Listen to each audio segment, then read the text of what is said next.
नमस्कार। इस कार्यक्रम के दर्शकों का हार्दिक स्वागत। आज हम इस दौर में रह रहे हैं, इस युग में रह रहे हैं जहां एक उंगली दबाने पर सारे विश्व का ज्ञान आपको कंप्यूटर की स्क्रीन पर दिखाई पड़ सकता है। मानव ने इतनी तरक्की की है कि कुछ ही मिनट्स में आपको कोई भी रोग हो उसके बारे में आपको diagnostic results with in a few minutes you can get. नित्य प्रति हम रोज़ नई दवाइयों के बारे में सुनते हैं, पढ़ते हैं, और इनको पढ़ने के बाद कुछ ऐसा एहसास होता है, ऐसा महसूस होता है, ऐसा ढाढ़स बनाया जाता है कि शायद अब कोई भी व्यक्ति इस संसार में रोगी रहेगा नहीं। लेकिन वास्तविकता कुछ और ही कहती है। आप किसी भी हॉस्पिटल में चले जाइए, किसी नर्सिंग होम में चले जाइए, किसी प्राइवेट डॉक्टर पे चले जाइए, पहले से कहीं अधिक लंबी कतारें आपको दिखाई देती हैं। उसका कारण क्या है? बड़े बड़े डॉक्टरों ने विश्व भर में जहाँ जहाँ भी कोई रिसर्च की है, सबका आज की तिथि में, आज की डेट में निचोड़ ये है,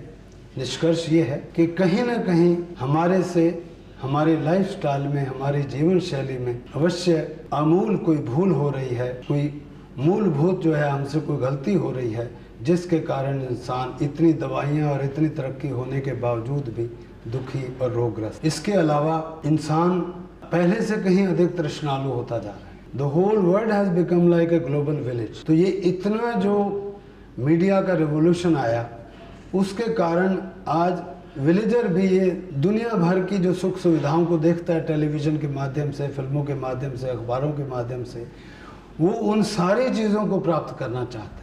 ये तृष्णालुता जो है, ये भी एक बहुत बड़ा कारण है हमारे दुख का, तकलीफ का, रोग का। शायद यही वजह है कि हमारी प्राचीनतम विद्या, जैसे योग कहते हैं, जो भारत में जन्मी और आज सारे विश्व की सीमाओं को लांघकर एक विश्व भर का एक बहुत ही लोकप्रिय जो है और इतना रिस्पेक्टेबल ये सब्जेक्ट हो गया है। आम आदमी की बात छोड़िए, बड़े से बड़े प्रेसिडेंट्स ऑफ द कंट्रीज़ और बड़े बड़े वैज्ञानिक डॉक्टर्स लोग भी इसके बारे में न केवल चर्चा करते हैं, इसके गुणों का बखान करते हैं, बल्कि अपने जीवन में भी इस महानतम विद्या जो भारत में जन्मी और पनपी और अब सारे विश्व में पहुंच गई है, उसको अपना रहे। केवल अपना ही नहीं रहे, काफ़ी सारे देशों में आज की डेट में इसके ऊपर बहुत रिसर्च हो रहा है। और रिसर्च में जो हमारे ऋषियों ने हजारों लाखों वर्ष पूर्व लिखा था हमारे शास्त्रों में, संस्कृत में, वो आज बिल्कुल अक्षर अक्षरतः सत्य जो है मिल रहा है। वो बिल्कुल सत्यानुभूति हो रही है उसकी, बिल्कुल वही लग रहा है जो पहले लिखा गया। हमारे शास्त्रों ने हजारों वर्ष पूर्व लिखा था योगाभ्यासियों के लिए प्रश्न, जो शुरू के जो लक्षण हैं, लघुत्वम आरोग्यम लोलुपत्वम वर्ण प्रसादः सौरसौष्ठवम च गंधो शुभम मूत्र पुरीशमल्पम योग प्रवृत्तिम प्रथमा वदंती।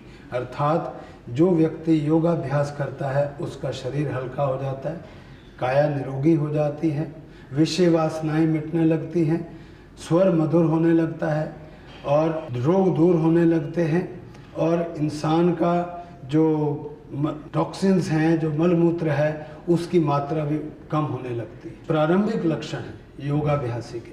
और उसके आगे कहते हैं न तस्य रोगो न जरा न दुखम प्राप्तस्य योगाग्निमयम शरीरम। ऐसे व्यक्ति को न दुख होता है, न रोग होता है, न वृद्धावस्था होती है, जिस व्यक्ति ने योगाग्नि से अपने शरीर को तपा लिया। कितनी बड़ी बात है।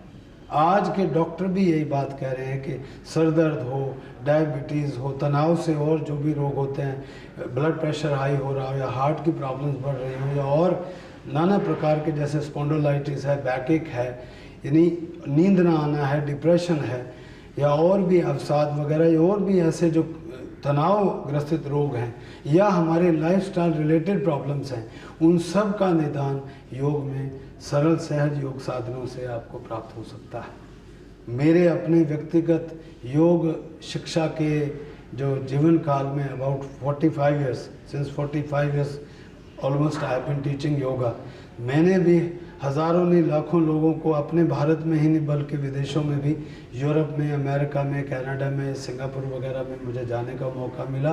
केवल घूमने के लिए नहीं, बल्कि वहाँ जाके मैंने योग के सेमिनार किए, योग की कार्यशालाएँ की, और वहाँ भी वहाँ के योग शिक्षकों को योग शिक्षा दी, उनके टीचर्स की जो नॉलेज थी योग के बारे में उसको अपडेट किया, और उन्हें मैंने बताया और प्रूव किया during my stay there, and I am getting a good feedback कि आज जो ज़्यादातर रोग देखने को मिलते हैं, कब्ज़ है, गैस है, एसिडिटी है, स्पॉन्डिलाइटिस है, बैकएक है, डायबिटीज़ है, हार्ट प्रॉब्लम्स है, या और कोई नींद ना आना या कोई मनोवैज्ञानिक कोई रोग हो, उससे भी जो है जो दवाइयाँ आपको मदद नहीं करती, बल्कि दवाई लेते हैं तो और साइड इफ़ेक्ट्स बहुत सारे मिल जाते हैं।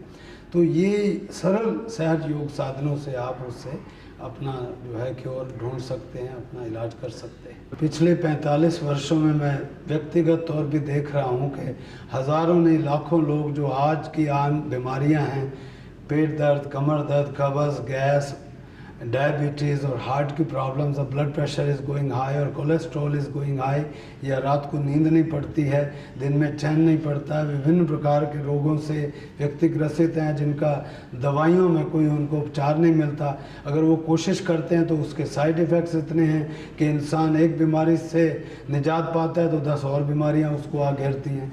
तो इसलिए योग के जो सरल साधन हैं, थोड़े बहुत आज भी हम इस कार्यक्रम में आपको दिखाने का प्रयत्न करेंगे। इसके बारे में हज़ारों वर्ष पूर्व योगियों ने लिखा है, युवा वृद्धो अति वृद्धो व्याधितो व दुर्बलो अपि वा अभ्यासात सिद्धि मापनोति सर्वयोगेश्वरदित है। अर्थात युवा हो, वृद्ध हो, अति वृद्ध हो, दुर्बल हो, निर्बल हो, अशक्त हो, बलशाली हो, किसी भी आयु का हो, हर व्यक्ति जो है ये जो है योगाभ्यास को अपना सकता है और उससे पूरा लाभ उठा सकते हैं, बशर्ते कि इसमें पूर्ण श्रद्धा रखता हो और उसको नित्य प्रति उसका अभ्यास करे। और ये मैं ज़रूर कहना चाहूँगा कि क्योंकि ये जितनी बीमारियों का मैं जिक्र कर रहा हूँ, ये सारी हमारी आधुनिक जीवन शैली से संबंधित हैं। They are related to our lifestyle. और लाइफस्टाइल के अभी आप देखिए, जिस सोफ़ा पे मैं बैठा हूँ ये तो थोड़ा ऊंचा है क्योंकि हमने बनवाया अपने हिसाब से। आम तौर पे सोफ़ाज़ार लो और गहराई बहुत ज़्यादा है। लो सोफ़ा और गहराई ज़्यादा होने से कमर दर्द होना ही है। सारा दिन व्यक्ति को अधिकतर जगहों पे कंप्यूटर पे काम करना पड़ता है, कमर में दर्द होता है, स्लाउचिंग होता है, यहाँ गर्दन में दर्द होता है, हेडेक होता है, आँखों पे बुरा प्रभाव पड़ता है। तो ये जो प्रॉब्लम्स हैं, they our life related, lifestyle related problems. इनको हम थोड़ा बहुत, अगर मान लीजिए लो सोफ़ा है तो नीचे थोड़ा हाइट दे दीजिए, पीछे डेप्थ ज़्यादा तो एक पिलो रख दीजिए। ऐसे बेड्स को भी आप देखें, क्योंकि 1/3 of your lifestyle you are spending in the beds. 7-8 घंटे आप सोते हैं 24 घंटे में से, तो 1/3 of your life you are spending in the beds only. उस पर भी गौर करिए कि आपका बेड कैसा है। पिलो की आवश्यकता नहीं है। ऐसे सरल तरीके हैं जिसमें अगर आप लेटते हैं तो पिलो के बिना आप लेटेंगे और आपको सर्वाइकल स्पॉन्डिलाइटिस नहीं होगा। ऐसे सरल योग साधन हैं जिन्हें करने से गर्दन में 100% दर्द खत्म हो जाता है बिना किसी दवाई के। कमर दर्द भी ठीक होता है। Within 3-4 days you can overcome this. ज़रूरी नहीं कि आप ऑपरेशन करवाएं या पेन किलर्स लेते रहें। ऐसे ही बीपी की हालत है। बीपी हाई क्यों होता है? एक तो तनाव कारण है, दूसरा हमारा जो खान पान है वो गलत है। इतनी हम सैचुरेटेड फैट ले लेते हैं और इनएक्टिविटी बहुत ज़्यादा है, एक्टिविटी है नहीं, और मानसिक तौर पे भी हम हमेशा तनावग्रस्त रहते हैं। ये बहुत सारी बातें हैं जिनके ऊपर गौर करना चाहिए। और उसके साथ साथ सरल आसन हैं, शवासन खास तौर पे जो है तनाव से मुक्ति के लिए। शवासनम तो चित्त विश्रांति कारकम। शवासन जो है वो चित्त को विश्रांति देता है। चित्त को अगर विश्रांति मिल जाए तो आपका तनाव खत्म होता है। तनाव समाप्त होते ही आपका बीपी नॉर्मल होने लगता है। उसके साथ साथ थोड़ा खान पान में भी सुधार करें। फाइबर वाला फूड लें, व्हीट ब्रांड्स ज़्यादा लें, ओट्स लें, और रेशेदार जो सब्जियां हैं, फल हैं, उनका प्रयोग करें। मीट को कम से कम लें, अंडे को कम से कम लें, और थोड़ा एक्टिविटी बढ़ाएं। और कुछ भी नहीं कर सकते तो थोड़ा बैठे बैठे प्राणायाम ही कर लें। एक नासिका से भरें और दूसरे से छोड़ दें। सीधा सरल है, कुर्सी पे बैठ के कर सकते हैं। ज़रूरी नहीं कि आप पद्मासन में करें। आज मैं देखता हूँ सारे विश्व में योग बहुत लोकप्रिय हो रहा है और फायदे भी दिख रहे हैं, लेकिन दुख इस बात का है कि every Tom, Dick and Harry is teaching yoga. किसी पार्क में चला जाइए, उसे खुद नहीं पता क्या करना। इतनी भीड़ को कोई एज नहीं देखते, कैपेसिटी नहीं देखते, उनकी हेल्थ प्रॉब्लम को गौर नहीं करते, और हर एक को जो है 50, 100, 108 आसन करवा देते हैं। वहाँ मैं I beg to disagree and differ. तो मैं चाहूँगा कि अगर आप योग कर रहे हैं, ये योग के जिज्ञासु हैं, या आपको ये कोई प्रॉब्लम है और आप दवाइयों से तंग आ चुके हैं और योग को अपनाना चाहते हैं, तो किसी अच्छे जानकार के शरण में जाइए। अब आप कहेंगे कि कैसे ढूंढे जानकार? भाई ये तो थोड़ी जहमत आपको उठानी पड़ेगी, थोड़ा पता लगाएं कौन योग टीचर कहाँ है और कितने वर्षों से करा रहा है, और उसकी जो मौलिक जो एक उसकी नॉलेज है फंडामेंटल, वो क्या है, उसने किससे सीखा, कौन सी, क्योंकि ये गुरु शिष्य परंपरा है। अगर गुरु ठीक नहीं है, जिसका गुरु ही नहीं है वो भी सिखा रहे हैं आजकल। मुझे बड़ा हैरानगी होती है जब लोग कहते हैं गुरु की क्या ज़रूरत है। अरे साइकिल चलाना हो वहाँ गुरु की आवश्यकता है, स्विमिंग करनी हो, आप देख रहे हैं लोग स्विमिंग कर रहे हैं, लेकिन बगैर गुरु के गुर बताए आप स्विमिंग नहीं कर सकते। ऐसे ही कोई भी काम करना हो, ड्राइविंग करनी है, आपके माता पिता कर रहे हैं, बड़े कर रहे हैं, भाई कर रहे हैं, बहन कर रहे हैं, जब तक आपको गुरु जो आपको शिक्षा नहीं देता है तब तक आप वो कोई भी चीज़ आप सीख नहीं सकते। इसलिए और योग में तो पग पग पर जो है इंसान को ठोकर लगती है। मान लीजिए आप शीर्षासन करें, कहते हैं जी चेहरे में चमक आती है शीर्षासन से, वृक्षासन से या सर्वांगासन वगैरह से नूर चमकता है, बाल नहीं झड़ते हैं, आंखों की दृष्टि बढ़ती है, और भी ऐसे बहुत सारे लाभ बताए जाते हैं। मान लो आपको गर्दन में तकलीफ है, स्पॉन्डिलाइटिस है, आप सारा दिन कंप्यूटर पे बैठ रहे हैं और आपने देखा टीवी पे कार्यक्रम या किसी मैगजीन में पढ़ा कि भाई ये आसन करने से बड़ा लाभ होता है, आप तुरंत जो है वो कोशिश करी और सर्वांगासन या हलासन या वृक्षासन या शीर्षासन में चले गए। मेरे विचार से मेरी बात पे गौर करना ज़रूर। देखा देखी करे योग, छिजे काया बढ़े रोग। किसी अच्छे जानकार के पास जाइए, पहले अपनी आयु बताइए, अपना रोग बताइए, अपनी कैपेसिटी दिखाइए, उसके अनुरूप ही अगर जो अच्छा योगी है तो वो सारी बातों पे ध्यान रख के ही आपको एक अच्छी योग की शिक्षा देगा और आपके अनुरूप ही आपका एक योग का वर्कआउट देगा। Otherwise it is more likely to harm you than doing any good to you. तो ये मेरा एक सुझाव है। अभी आपको थोड़ा बहुत हम योग कराएंगे, लेकिन फिर भी मेरी बात पे गौर करना कि देखा देखी करे योग, छिजे काया बढ़े रहो। गुरु की देख रेख के बिना कम से कम योग को प्रारंभ नहीं करें। सीखने के बाद आप जहाँ भी रहिएगा, अपने हिसाब से जो आपको कार्यक्रम दिया जाता है उसको आप अडॉप्ट करें। जीवन में सुख, समृद्धि और स्वास्थ्य की वर्षा होने लगेगी। इन्हीं शब्दों के साथ मैं आपका धन्यवाद करता हूँ। God bless you. Thank you. क्या आप योगाभ्यास प्रारंभ करने की सोच रहे हैं? यदि ऐसा है तो मेरी बात पर गौर करिए। जैसे शुरू में सुबह सुबह गाड़ी स्टार्ट करते हैं, एकदम दूसरे या चौथे गियर में नहीं डाल देते हैं। शुरू में पहले वार्म अप स्टार्ट करें, थोड़ा वार्म अप करें, उसके बाद पहला गियर, दूसरा गियर, तीसरा गियर, चौथा गियर। ठीक इसी प्रकार आप अपने आसनों का क्रम भी प्रारंभ में सरल और सहज आसनों से ही शुरू करें। इसी प्रकार आप अपनी एज का, कैपेसिटी का और अपनी हेल्थ प्रॉब्लम का भी ध्यान रखें। मैं तो ये कहूँगा कि जब भी आप योग शुरू करने जाएं, पहले अच्छे किसी गुरु के पास जाएं, वो उससे जानें कि आपकी आयु, आपकी कैपेसिटी और आपकी हेल्थ प्रॉब्लम के अनुसार कौन कौन से योगासन हैं, कौन सा प्राणायाम है, कौन सी क्रियाएं हैं, कौन सी और जो है साधन है योग के, उसको आप अडॉप्ट कर सकते हैं। देखिए अर्धमत्स्येंद्र आसन। अर्धमत्स्येंद्र थोड़ा कठिन है, उससे पहले तैयारी क्या करेंगे? वक्रासन करेंगे। एक टांग को सामने फैला लीजिए, एक टांग को मोड़ के जंघा के पास खड़ा कर दीजिए वक्रासन में, और दूसरा बाजू इसके पार आएगा, एंकल को पकड़ेंगे, पाँव को थोड़ा नीचे कर दीजिए और नीचे करिए, पीछे देखिए और दूर रखिए हाथ को, और श्वास कंधे को पीछे ले जाइए, श्वास गहरा भरते रहिए तथा छोड़ते रहिए। इस पाँव को थोड़ा आगे लाइए, यहाँ रखिए, हाँ आप पकड़िए एंकल को, पीछे ले जाइए शरीर। ये वक्रासन है, मतलब अर्धमत्स्येंद्र आसन से भी आधा। तो ये सरल है कंपैरेटिवली, हर कोई कर सकता है, खास तौर पे जिनको कमर में दर्द रहता है उससे ये लाभ उठा सकते हैं लोग। और इसी प्रकार थोड़ी देर बैठने के बाद टांगों को अदल बदल के, बाहों को अदल बदल के भी करिएगा।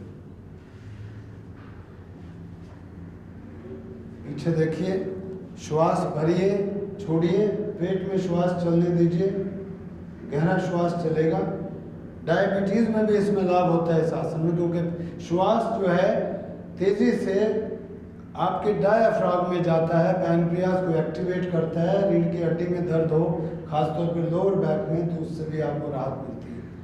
और अर्ध मत्स्येंद्रासन की करने के योग्य भी आप होने लगते हैं। अब करिए अर्ध मत्स्येंद्रासन। पैर को मोड़ लीजिए, हिप के पास रख लीजिए, और ये पैर इस पार रखिए, और ये बाजू उसके पार रखिए, और इसको पकड़ लीजिए, और वो हाथ कमर के पीछे घुमा के रखिए, घुमा दीजिए। पीछे देखिए, सीधे होकर बैठिए, कंधे को सीधा करिए, पीछे देखिए और पीछे देखिए। श्वास गहरा चलाते रहिए, पकड़िए इसको, सीधे होकर बैठिए, थोड़ा गहरा श्वास चलेगा पेट के अंदर स्वतः। अब चेंज करिए, इसे कहते हैं अर्ध मत्स्येंद्रासन। ये बहुत ही उत्तम आसन है, खासतौर पे जिनको मधुमेह है, डायबिटीज़ वगैरह है, या जिनको कब्ज रहती है, कमर में दर्द रहता है, और गुर्दों के लिए भी जो है उसकी गतिशीलता को बढ़ाता है। उसको पकड़ो, एंकल को पकड़ो, और ऐसे पीछे पैर, हाँ, ये कोहनी इसके पार आनी चाहिए, वो कोहनी, हाँ, आप करिए, बहुत सुंदर है। पीछे करिए, थोड़ा और पीछे धकेलिए, शाबाश। श्वास पेट के अंदर चलना चाहिए, खूब गहरा श्वास,